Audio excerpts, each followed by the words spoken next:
What should you emphasize in your garden? Food or seeds? Hey everybody, this is Michael with Asymmetrical Preparedness. This is a very good question brought to us by a subscriber, Serge Sherry. I'm pretty sure I spelled that correctly. Serge, thank you for the idea. That's a good question. What should you emphasize? Seeds, seed production, or food you eat, right? We got to eat. So this is my take. I say both. And I'll tell you how I go about doing it. I do both. So food, obviously food production is obvious. More self-sufficient, more self-reliant we are, the better. The more of our own food that we can produce, that we can dehydrate, freeze dry, can, anything like that, or other long-term preservation, salting, something where we can preserve it, add it to our preps. That's always a good thing. And our families, friends, whoever it is that's around us, or just ourselves, eating healthy, whole, natural foods is awesome. Very, very good for you. So, production is very important. Growing food and actually eating it. Yes, very good. Seeds. The good thing about seeds is that you can save them yourself. You can collect them, and some people don't know this, but seeds actually learn the environment they're in. They get used to it, and production increases when you can reuse seeds grown in the same soil, the same environment, year after year after year. That's a really good thing. They learn the soil types, the environment, how hot it is, how cold it is, how much rain there is, and they kind of adapt to it over the years. So it's a really good thing to do, is to collect your own seeds. You can buy seeds every year. Yeah, sure, you can have a huge stockpile of seeds. Great. But if you don't save your seeds, you're eventually going to run out. So I say seed collection, seed stockpiling is very important. So what do I do? What I do is I harvest. We use all of our food, or we can it, dehydrate it, whatever. Long-term storage. So we eat our food until a plant starts slowing down, getting near the end of its life. Maybe the end of the season, depending on what kind of plant it is, like melons and stuff like that, zucchinis, cucumbers, those kind of things the same plants for us will continue to produce throughout the whole season. So at the end of the season, I'll grow one of those big monster zucchinis and let it go down to where it's almost like basically you can't eat it. It's not edible anymore. And then harvest those seeds. You can do that. But for us, like peas and beans, we get two, if not three full plantings of our plants and production. So 3 separate productions of peas and beans every single year. We plant early, they come up, we harvest them. Then when those die or get near the end of their life, we'll plant some more, replant that same area or a different area, and then grow up, harvest, die, plant, grow up, harvest, die. Like I said, we usually get at least 2 full cycles. Sometimes we're on our 3rd cycle because peas and beans grow crazy here. And there's also an overlap. Maybe I'll plant some over here, and then when they're big into production, I'll start planting some over here. So by the time these start lowering down in production, these ones are ramping up. It's a good thing to do. It's part of the cycle. So like at the end of peas, I can tell, you can tell by looking at the leaves and stuff like that when it's starting to die. The plant just doesn't want to produce anymore. It's just done. Then I'll let a bunch of the peas go to seed. Then I will dry them, and then usually I just leave them out in the sun. I just leave them on a baking tray, like a baking dish, baking tray, something like that, pizza tray. Leave them out in the sun, and they dry. And once they're dry, usually that fits in with me. Okay, like my first crop is growing. Then, like I said, when it's producing really well, I'll plant a second crop from seeds from last year. And then what I will do is then that one's growing up and producing, then this one's starting to die off. Then I will let these go to seed.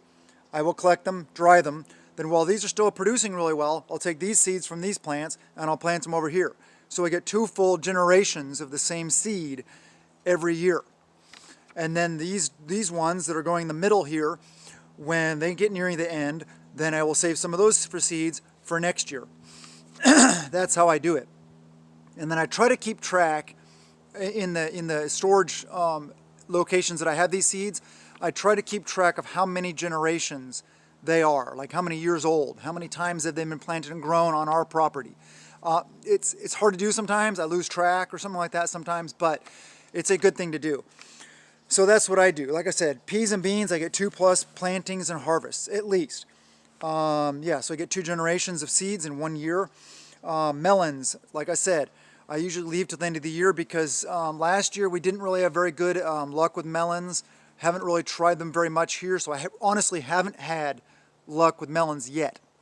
But we're more serious about it this year, planting them in a much better location. Last year, they're happenstance just thrown in this area underneath one of our trees, and lots of pine needles over them. And I need to do some research. They may not like the acidity that brings to the soil. And we kind of just, like, there was a flat area, we kind of just threw them on the ground, threw some pine needles over top of them. We're like, hey, if they grow, they grow. If not, they not. They were seeds we got from a cantaloupe from the store that we bought, we ate, and we threw the seeds down. And they all grew really well.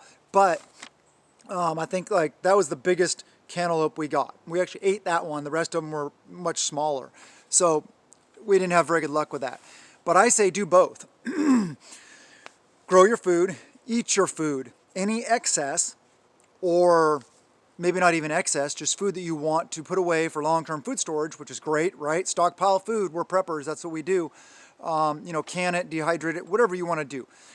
You can dehydrate, vacuum seal, and then put in a can, in a jar, in a bucket with oxygen absorber, in another Mylar bag, seal it up, write on it contents, that kind of stuff. Keep an inventory, that's a really good idea, and then set that in your long-term food storage.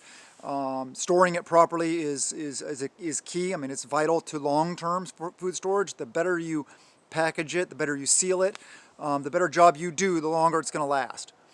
But that's not really what this video is about. I already got to the end of my notes, my little scribble pad here. But produce as much as you can.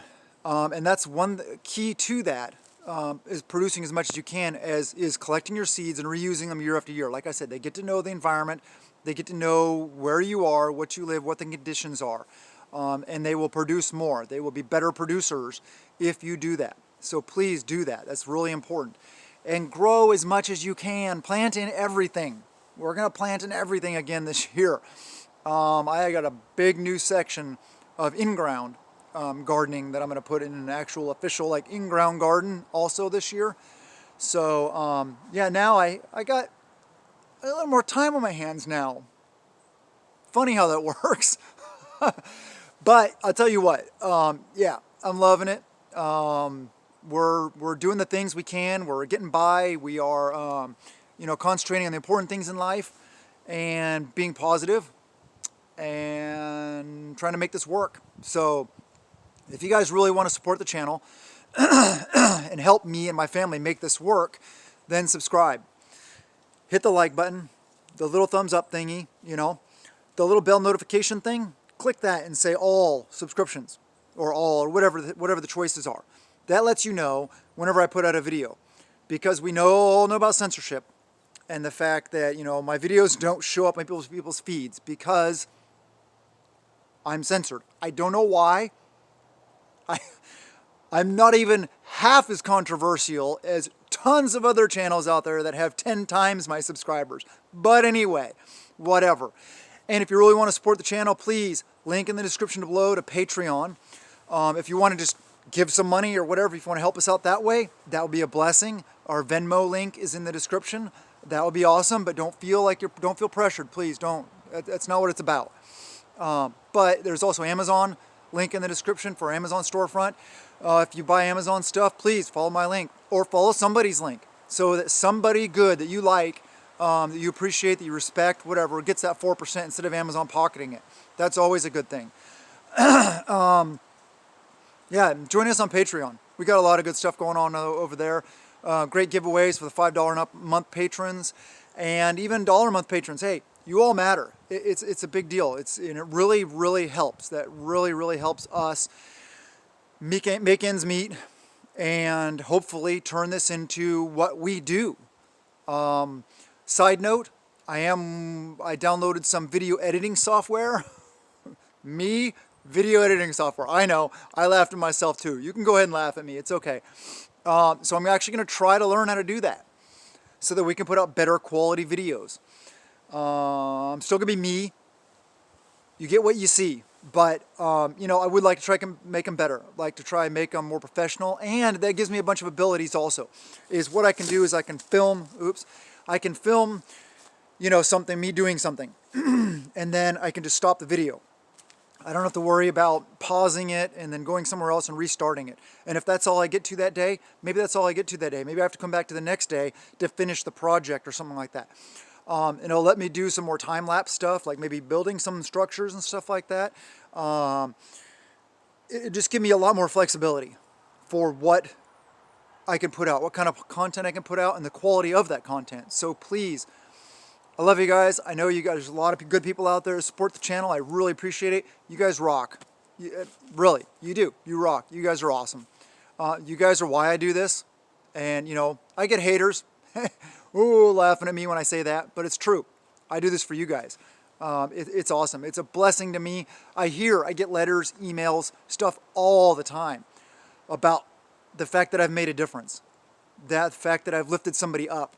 The fact that I've encouraged somebody, the fact that I've helped somebody learn how to do something. All these things matter. And thank you very much for letting me know that I matter and what I'm doing here matters. Have a wonderful day and blessings to you and yours.